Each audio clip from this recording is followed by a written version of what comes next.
Really, the goal is just to use our stories to bring veterinary medicine to life for the pet caretakers of the world. And we're doing it because we believe that educating these caretakers is the most powerful thing that we can do to improve the life quality of all of the pets that we love.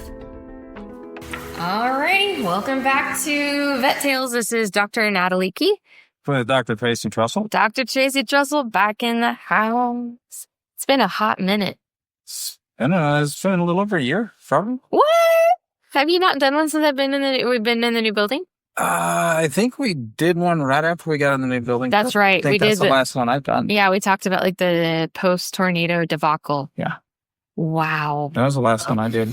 Yeah, and we used to get them done like weekly, and then schedules are just so crazy. Now I'm lucky to get, if I get 2 in a month, I'm feeling pretty good about my frequency.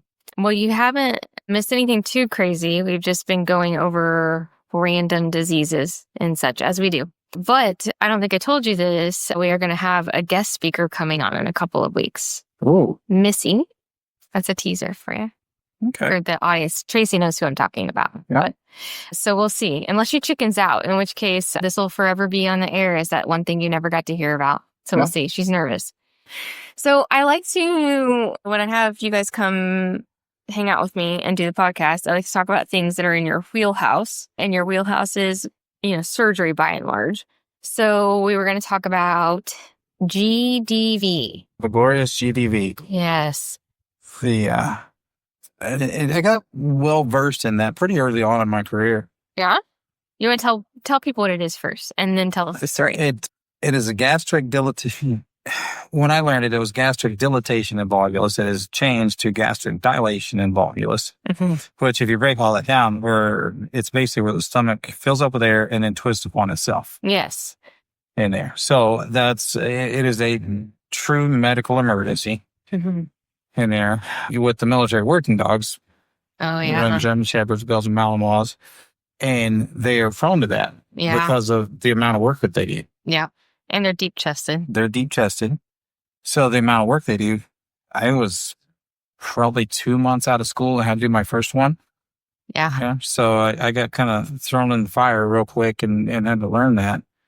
And at Lackland Air Force Base, which is where all of our trainers were, they said that if you find it, you have to have it corrected within 2 hours for that dog to have a chance to survive. 2 hours. That's a really good marker. I was wondering, because it is like, we're jumping ahead just a little bit as a teaser, but like prognosis, when you like Google it, it's like 80 to 90% with prompt treatment. And it's like, how prompt? Very, very prompt. Very prompt. Because usually we're seeing these dogs at 8, 10, 12 hours later, and the prognosis is not good. No. So, okay, but let's not get too far out of ourselves. You started doing these surgeries when you were still in the military, which was just a couple of years ago, plus some more years. Yes. Roughly. My first GDV surgery would be old enough to break down. How about that? Oh my gosh. I like it that you're older than me, because usually I'm in here with Josiah and everything references how old I am. So it makes me feel really good right now too. Yeah. One of the girls, one of our assistants the other day was like, my mom just turned 39. And I was like, I'm 3 years older than your mother. What is happening? Okay. So you've been doing them a while. Why don't you just talk to us about kind of like the nature of GDV? Like why does that matter? So what? So there's air in the stomach and it rotated. Whoop-de-doo. If that's all it was, it would be fine. But it's not. The problem is you have a stomach, and as everybody can think about it, and for simplistic terms, you have a balloon that has a tube going out one end and a tube going out the other end, which is fine. But those tubes don't move. You flip the balloon over on itself, and you keep adding air to it all the time. Air has nowhere to go. So all it does is it just keeps building air, and it will finally explode at some point. Oh God, yeah. Well, and then you also have the blood flow compression, right? Because it'll pull around and twist off the caudal vena cava with it. It will. Which is a big vein that carries lots and lots of blood to most of your body. Yeah. the one of the bigger dangers of it is the spleen is fairly tightly adhered to the stomach, the greater curvature of the stomach. So when the stomach turns, Mm-hmm. especially if you get pretty high degree rotation, the spleen goes with it. Mm-hmm. Well, now that's where you start running into the big blood supply issues, because you will constrict the venous flow, the outflow of everything. But the arteries, because they're muscular, it's much harder to constrict those. So the blood keeps pumping in, but there's nowhere for it to go. Mm-hmm. So when you get in surgery, you have this engorged spleen that, yeah, 2 to 3 to 5 times its normal size. And part of the problem with that, and I'm probably jumping ahead here in surgery, is you have to correct that first, because now all of those toxins have been going through the body, can't make it through the spleen. They're in the spleen, but they can't get out. So if you just untwist it, it just all of a sudden releases those toxins. And We're talking like black endotoxins, right? Like Yes. cell byproduct breakdowns, or breakdown byproducts, I should have said. And and they'll just go into shock if you decompress that. And it all goes whooshing back into the system all at once. Yes, don't ask me how I know. Yeah, right? Yeah, we've learned a thing or two in 21 years. Yes. Okay. So let's talk about who gets GDV. Truthfully, everybody. Truthfully, everybody. First one I ever saw was a basset hound, believe it or not. The first one I ever had seen was one of my Malinois. He was 70 pounds. Yeah. That was the first one I'd seen personally.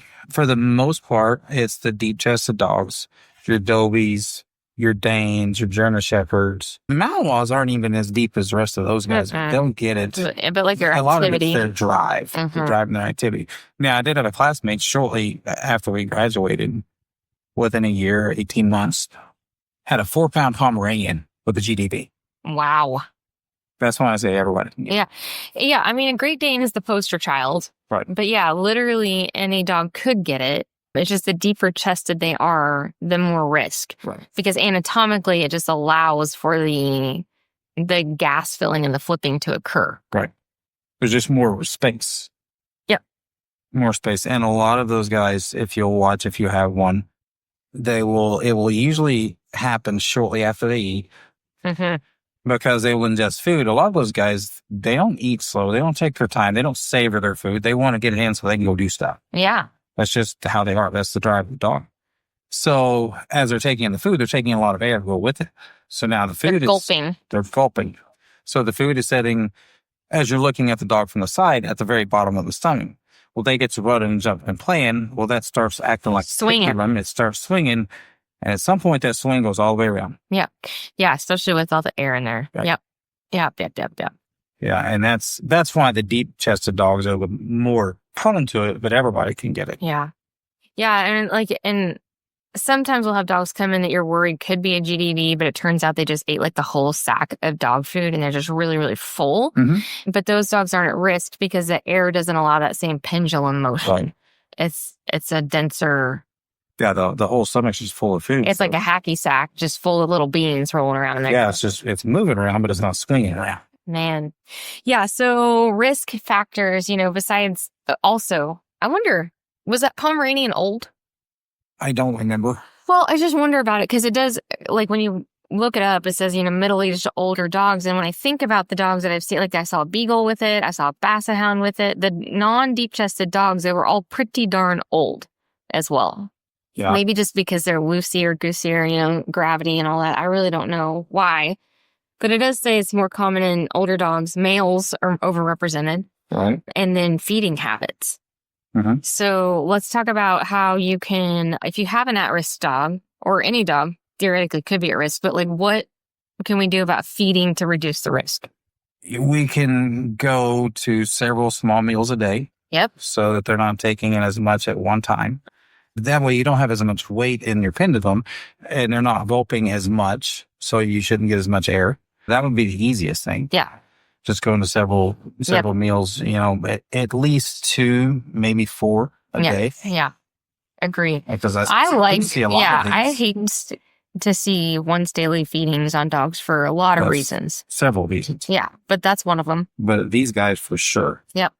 And then, of course, if you can figure out how to slow them down on their eating, like those puzzle bowls, If you don't have if you're like me and you're like, I am not spending that much money on a puzzle bowl, you could also get like a cupcake tin and just put a few pieces of kibble in each little cupcake bottom or muffin tin. I don't know what you call it. But anyway, just different ways to slow him down. I had one dog. It was a rescue shepherd that I had saved from parvo and was just trying to get him going again. And he was a really fast eater. And so I was right out of vet school and super duper broke. And I would just take his kibble and throw it across the floor in the den where he ate. And he just had to run around and go find the pieces. It worked. It did. He was the same dog, by the way, that was licking all the pebbles. Every time I would take him from the clinic, I would take him across the parking lot to the area to go potty. And he would sniff the ground. Well, he starts throwing up, and I'm convinced he's got parvo again, or I don't know what's wrong. And I take him inside. I take an x-ray. You're helping me with it. You see the x-ray before me because of where we're at in the room. And you go, did you give him barium? I said, no. You go, well, what's that? And he was full of rocks. Yes. Full of them. Little tiny pebbles. Anyway, lucky he didn't get a GDV. Yeah, one of just a quick story about slowing a dog down to eat is we were trying to figure out, this was before I got to vet school. And we're like, because all they had was a big food bowl. Yeah. We're like, put something in it to slow it down. Oh, big rock or whatnot. And the guy was a collegiate shot putter and still had his shot put that he used. He said, I can put that in there. I was like, yeah, put it in there, see if it works. Work like a shot. But the dog didn't eat it, right?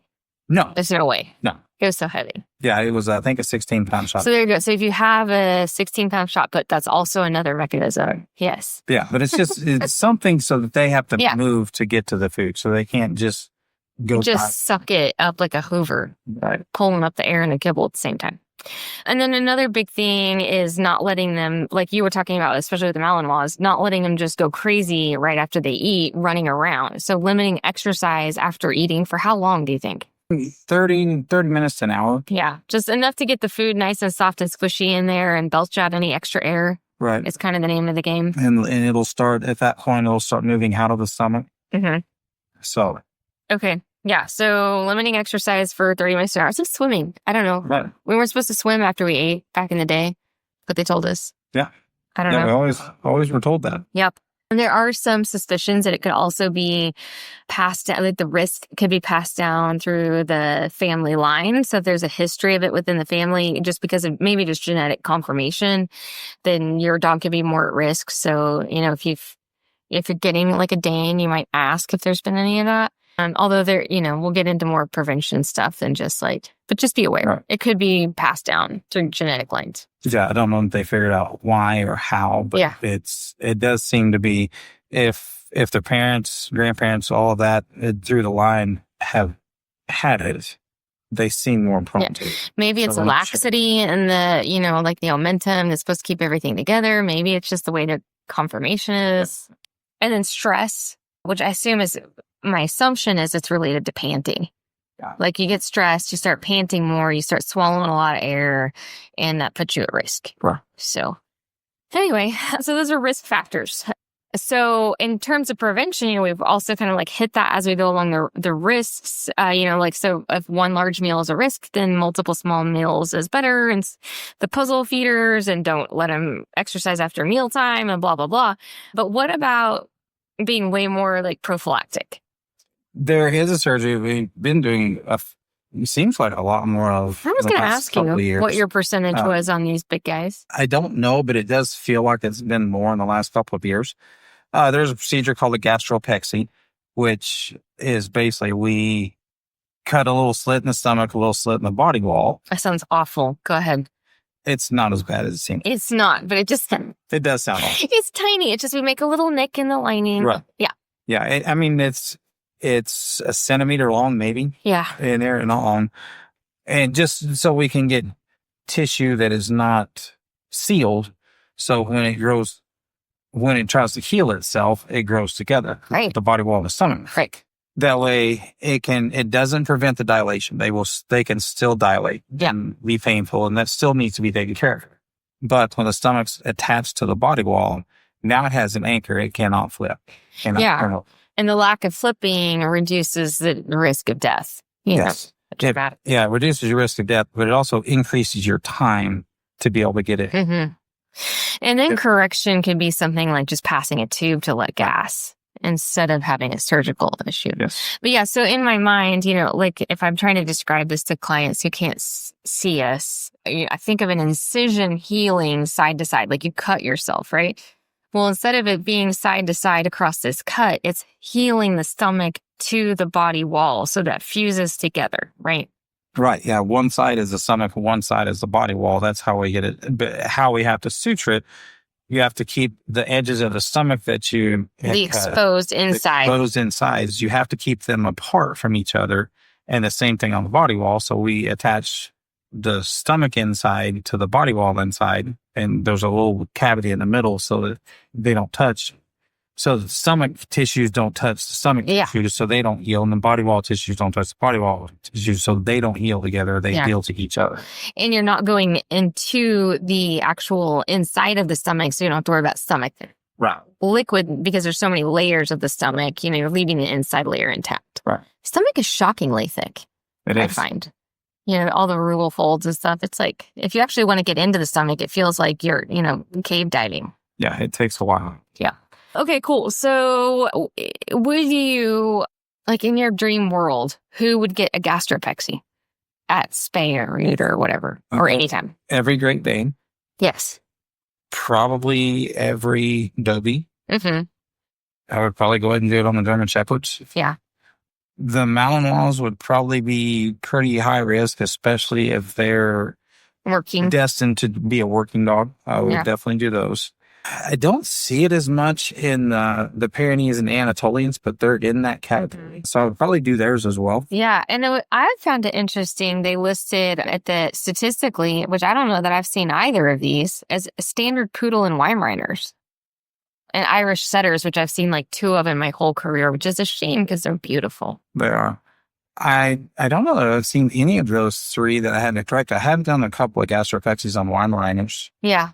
Yeah, I mean, when you think about a Weimaraner's conformationally really similar to like a Dobie as far as their chest cavity. And so is a standard. Standard poodles are so narrow and deep, it's crazy. Yes. So it makes sense, but I don't think I've ever actually seen it. Maybe it's because they're just too chill for gulping. Could be. They're too regal for that kind of thing. I don't know. That being said, we did pull a pair of entire jersey shorts out of a poodle one day. Yes. Intact. It was impressive. I don't know how. I don't know how that dog swallowed them. Anyway. Okay, so we would ideally do this on all Danes, all Dobies, many Shepherds, especially the bigger ones. And then if you have the opportunity, it feels like you should do it on basically any deep-chested dog. Because the success rate of preventing a true GDV is extremely high for that. It's not 100% nearly. It's pretty close. I've never seen one twist that had a gastropexy. Okay. So that's a pretty good statistic to go off of, because you've seen a lot of patients in a long time. Okay. And me too. If we put both of our years together, it's a very long time. It's a long time. Okay. So tell us about the dogs. Let's say we have a dog that we think could be at risk, which we've discussed as possibly any dog, but especially the Danes and so forth. And we're worried the dog might have GDV, or we want to know what to look out for if the dog were to develop GDV. Can you describe to us what were like early signs first? As the owner, probably one of the first things that you will find, well, hold on, I'll back up a little bit to do some explanation. You can have the volvulus, the twisting of the stomach, and it can be varying degrees. Good you point. can get a 90-degree turn, which isn't much, and usually they correct on their own. Yeah. Just because it's not too far back. And then, and of course, they can go at any angle in there, but the 180 degrees are a little easier. It doesn't fully occlude all of the esophagus and the small intestines. And then you can go all the way up to 360, and I think I had one time that was... No, more than 360. Yeah, 520. That's too many. That's too many 1.5 times around. Yeah. Yeah. So, once you get Did that dog make it? No. Oh, dang it. Okay. It'd been too long, and it was already loaded. It'd been probably 5-6 hours since it started. Yeah. Okay. Which I think added to the twisting of it. Yeah. Because the dog was riding on the floor for a while. Meow. It was bad. It's sad. I'm sorry I asked. Yeah. I regret it. I take it back. The dog was fine, everyone. Okay. But so if you have 180-degree volvulus, you'll see the stomach will start looking a little bigger. You might see a little drooling, a little salivation. Sure. They're going to kind of look dumpy. Yeah, you can Not tell really that they're a like, lot. they can tell that they are like not okay, but it can be a little nondescriptive Right. or sometimes they'll pace like crazy. Yeah. Yeah. A lot of times we'll see on these. Then you go up to like a 360-degree revolution where it's turned, where it's back in place of where it should be, but it turned one whole revolution. So now your esophagus is occluded and your small intestines are in here. Well, the salivary glands in the mouth keep producing saliva. Mm-hmm. They do it all the time, all day. You never notice it because the dog You're swallowing. Well, dog's trying to swallow it. It can't go anywhere. Yeah. It's going to leave the body somehow. So you will see them drooling. Yeah. And the 360s don't seem to get as, they'll swell. The stomach will be big, but it doesn't seem to keep getting big. Well, the 180s sometimes will keep getting and keep the margin because they can still take some more area. Yeah. Especially on the left side. You'll notice it more Right. on the left side Correct. there.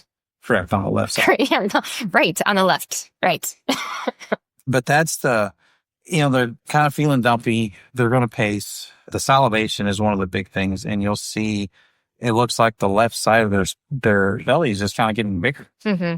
And then they'll try to like retch, but a lot of times nothing comes up. Right. Because they feel like they need to throw up because the stomach is so distended, it's like setting off the reflex to vomit, but nothing can get out the tube because it's occluded Right. by itself. Yes, you'll see it look like they're dry heaving. Yeah. Which I think is worth talking about. Like a lot of times clients will also like, has your dog been vomiting lately? And they're like, no. I mean, sometimes she retches, but nothing comes up. And I was like, well, but that's vomiting. It's just you're vomiting so much you've emptied your stomach out, or you can't in this case because then nothing can get up into the esophagus and out of the body. But usually an empty retching just means that you're vomited so many times you got nothing left to throw up. Right. Which is not a fun place to be. Yeah. Or, I mean, it's not fun to talk about as a little gross. Sometimes they just have a little bit in the stomach, it comes up.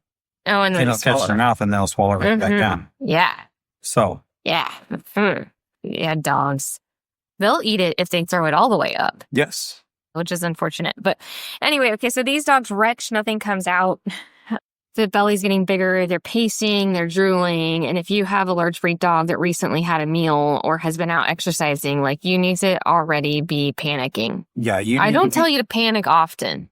Yeah. At that point, you should already be in a decoy. Yeah, we would rather you show up panicked with your dog after 1 hour of drooling, pacing, and a little bit of belly distension to find out they just had like the toots, than have you sit at home, wonder, not want to call, not want to bother anybody, and then you come in 6 hours later and we can't save it. Right. So err on the side of caution here. This is a good time to panic. Yeah. If you see your dog's belly getting a little bigger and you start salivating, you need to be headed somewhere now. Yep. Call on the way. Yep. Don't wait to get an answer and say, okay, it's not, you come in. Yeah, start driving towards a town with veterinarians. Yes. And then call let them know you're on your way. Yes, exactly. I mean, granted, some people listening to this may live like in a metropolitan area, but there's veterinarians in every direction you drive. But that's not always the case. You know, where we are, there's people who live 20, 30 minutes from town. And so anyway, time is absolutely imperative. So by the time that they get to us and things have gone on a little bit longer, what new things are we seeing on physical exam? A lot of times the abdomen is more distended. They're still salivating. Mucous membranes are getting pale, they're getting tacky. Yeah, the pale mucous membranes is always the one that I'm like, panic. Yeah, because what that tells us is the body's going into cardiovascular shock. It's trying to preserve blood to get to the major organs. It can't circulate blood the way it was because the caudal vena cava is probably occluded. So, and we'll get like the cold extremities. Yeah. Like their feet will start to get cold, their tail will get cold because they're diverting blood from the shock. Right. They're not perfusing the whole system anymore. No. Which is when we're in really big danger zone. So you guys, you bring us this pet, mucous membranes are pale, the heart rate is fast, they're in pain, they're drooling, the belly's big. What do we do next? we're going to take a radiograph as soon as we can. Yes. Possibly. Yes. I mean, as soon as we possibly can. Yes. Yeah. They go straight to the x-ray table, and we're looking for the very iconic Smurf's hat. Smurf's hat. Some people call it a Popeye's arm. I prefer Smurf's hat. I like the Smurf hat. You like should- the Smurf's hat. It does to me. Now, granted, it depends on the stomach and how dilated it is, Right. but like I feel like 90% of the time it looks more like a Smurf's hat than Popeye's arm. Yes. So if you are at all wondering what this looks like in your mind, just Google the GDV radiograph images. You have to take the right lateral. Oh, some people call it the double bubble, which that's just lame. I can see where they would get that, but that is really lame. Yeah, you can get double bubbles in other ways. This is like a really pathognomonic sign. Yeah. When you see the Smurf's hat, like you know. But That's when it. we see the Smurf's hat, we're heading to the surgery table at that point. Yep. And then, yeah, exactly. We're going to pull some blood, check, see what's going on there, but we're not really probably even going to wait on it. Nope. We're going straight in. We're setting an IV catheter. We are going to try to decompress first. So passing the tube. We're going to try to pass the tube, try to get some of that air. Sometimes I've had a couple, not many. We can pass the tube, get the air out, And it'll let flip the itself. pressure off, and then stomach will come back. Yeah. Usually those are the 180s. Yeah. Or Yeah. the Where we legs. don't have the splenic congestion on top of Right. it. Because once you get the spleen over the top of it, like it's not Yeah. coming back around Right. without some manual force. So we're getting him in, getting him decompressed, and then we're going to surgery. So talk us through the process there. I know you went into it a little bit at the beginning, but first things first is the spleen, right? If the spleen's pulled over.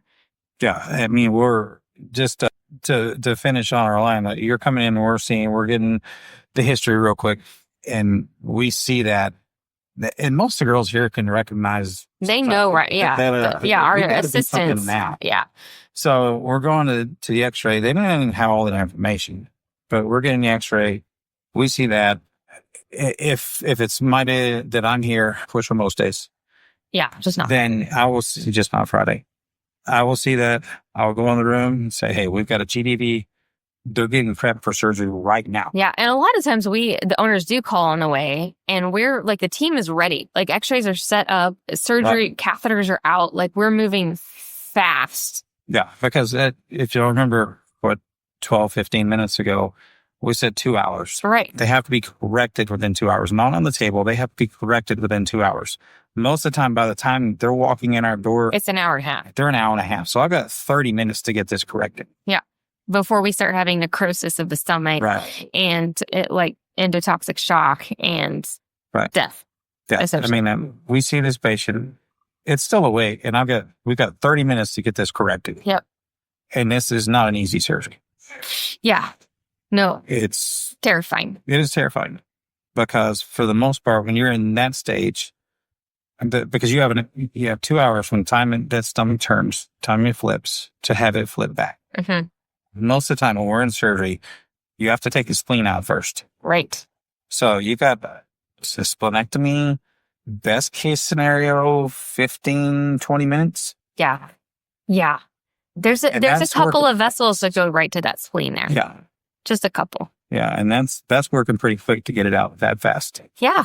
And so, yeah, I mean, we're probably there's a lot of times we'll be radioing back and forth. Like we've got a catheter set, we've got drugs sitting in the catheter waiting to go. And as soon as we get the radio that they sign the paper, we're down. Yeah. As We're soon going. as the owner says okay, then the assistant in the room is like, I have okay. And then boom, surgery's happening. It's happening. And then, so in surgery, of course, we try to get in there as fast as we can, but stay sterile, good prep job. Open it up. And a lot of times it takes a pretty big incision because this spleen is engorged. Oh, It's man. gone at least double the size, sometimes 5 times the size. And you got to imagine that, say your Great Dane, 130-pound Great Dane, that spleen normally weighs about 1.5 pounds. Mm-hmm. You know, it will fill up the most of a dinner plate. Yeah. I was trying to think of something in my mind because they're oblong. They're like Yeah. a rectangle-y or oval shape, really long and thin, like yeah, a you tongue. think of They're shaped like a tongue. yeah, the oval Chinette paper plates. Yeah. Oh, good. Yeah, it's right on there. Yeah, it would pretty well fill that up. Yeah. I mean, for the most part. So now I It would sit need in it. 5 China plates, is what I heard you say. Yeah, so now it's going to be 5 times that size. Yeah. So we've got to get it out, get it moved, not untwist it. We can't untwist it. Yeah, exactly. It's got to stay twisted.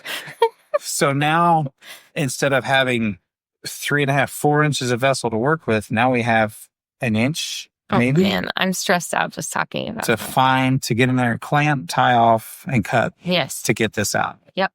Because that's the reason we've got to take the spleen out, because all those endotoxins are in there. We can't release them in the body, so we have to trap them in the spleen, because it'd be a whole lot easier to pull that spleen out once we untwist it. Then you got all kinds of room and you can get way down there. You don't have to ligate every vessel along the way. Yeah. You can find some big guys and cut them off at the pass. Problem is, I'm not fond on doing surgery on patients that are alive anymore. It feels less helpful. Yes. Yeah, it really does. So can't do that. no, can't do that. So we gotta struggle and get that spleen out first. And typically, once you get the spleen out, stomach is easy to roll back around. Yep. Yeah, that's not the hard part. No. And then you what? Then you pexy, right? Yes. Yes, we will. Every time we do a GDV, it will have a pexy in. Yeah, gastropexy, going back to the preventative measure of getting the stomach to fuse to the body wall lining so it cannot rotate again. Because we don't want this happening again. Yeah, once is extra plenty. Yes. Like once is about one time too many per patient. Yeah, because, and we try to do this as quickly as we can, because one, patient's already in shock. Yeah. So they're not going to maintain under anesthesia, ideally. Yeah. They can't. Yeah. Humans, same way. So we're trying to minimize our time under anesthesia, which is for your risk factor. A lot of your risk factor comes in the anesthesia, the time, not so much. A lot of people worry about, putting sedating animals, every other day or something for like bandages, things like that. That's usually not an issue. It's the amount of time that they're under per incident, because it changes blood pressure and renal flows. And so, we try to mitigate that, make the time as short as we possibly can. And the dogs don't tell us like, hey, I'm not doing well. We're looking at parameters and all that. And we know they're not doing well. Yeah. But our hope is, and for the most part it does, once we get the spleen out and get the stomach untwisted, all the parameters kind of settle down. And of course, we've been running IV fluids the whole time, getting our pressures back up. And it's odd to see, and it's kind of fun and mesmerizing to watch. Pull the spleen, you turn the stomach, and then you watch the gum color in about 30 seconds. It just pinks back up. And they're like, okay, all systems restored. Yeah. And then so now we're kind of out of crisis mode. So we can slow down a little bit and just go through our normal closure. And then once they're up and at them, they do really well. Like they don't, we've got some incision healing that needs to happen, but usually it's just the night in the hospital, some IV fluids to kind of get the shock off of them, get some GI meds to help recovery. And then it's like it didn't happen.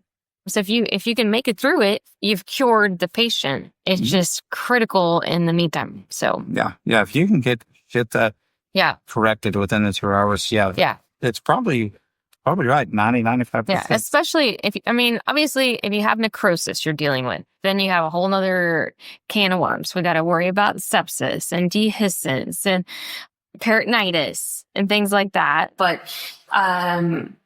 honestly, it feels like it's one or the other. It feels like most of them either do not make it or they're just fine. Yeah. It's rare to see them in the middle.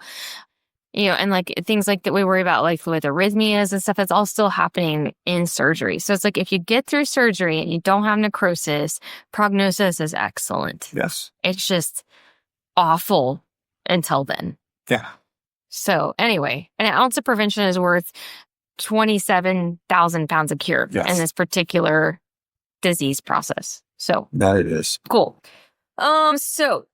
Here it says in this statistic, it says prophylactic gastropexy reduces recurrence risk to less than 5%. So I'll buy that. Yeah. I agree. Like, it just seems like it would be really tough to get that thing to twist again.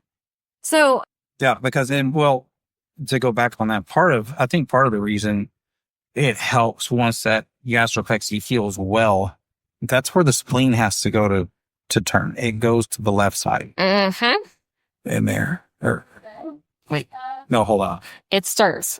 Hold on. The right side. We gastropexy the right side. Yeah. That's where the spleen. You should have seen him, guys. He had to look up at the ceiling and pretend he was a patient for a minute and then look down and was like, oh, wait, right. Yeah. But that's right where we did gastropexy is where the spleen has to go to make its turn. Mm-hmm. So you do the gastropexy, spleen can't make the turn. So, And some of them don't have spleens anymore anyway. right. But as a preventative. Oh, as a puppy. Yeah. So when would you recommend these puppies be pexied or dogs? When, like, At the time of their spay or neuter. yeah. And what if you've already spayed or neutered your Dane? Then today's the best day and tomorrow's the next best day. Right. Exactly. Absolutely. It's never too late to pexy them. The older they get, the higher their risk is. It's really tough. I mean, if you're just at work, you just miss the whole thing and you come home and your pet's gone. Yeah. So it's so scary. It is definitely worth the preventative surgery. The surgeries are very safe. It's minimally invasive, especially if it's a spay.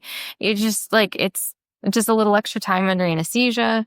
It's highly recommended for a prevention plan for your deep-chested dogs. It is probably the coolest way I've seen that done. Hell, I can't remember his name. He was a major, getting ready to make a tank for all the time. Pioneered it. They called it a LAG procedure. Laparoscope assisted gastropexy. Yeah, they do them. Yeah. And I watched one of those. I didn't get to see it in person. They videoed it. Mm-hmm. And like, that was awesome. You got 3 little incisions and the dog's gastropexy. Yeah. Little teeny tiny things, but not a lot of people have laparoscopic surgery technology. I've seen it in person. Actually, when I was on a preceptor in vet school a couple years ago, there was a hospital that actually did a laparoscopic spay. Yeah. And never again have I seen that technology. But anyway. Yeah. I thought about it. It's wild. That'd be pretty cool for some of the things. But then I'm like, I don't know that we do enough to justify. Right. Yeah. I don't know. Maybe someday when the technology is affordable would be, I think, probably the deal. So anyway, the take home point here is change, like we want to just recap. Feed your dog multiple times a day, limit exercise after eating, get them to eat slower if possible, and pexy your dog if they are in the at-risk breeds. Yes. Gastropexy. We like to say pexy. Pexy is so fun to say. It is. It is. And there's not really any other place we get to say it, is there? No. Yeah. Okay. Great. Well, so pexy it is. Okay. As always, if you have questions, comments, concerns, just holler at us. Reach out anytime. We're at Northside Veterinary Hospital in Shawnee, Oklahoma. And if you have general questions for your veterinarian, I bet they'd love to hear them as well. If you have any ideas for a podcast, we're always listening. And we will see you next time. Okay. See you next time. Bye.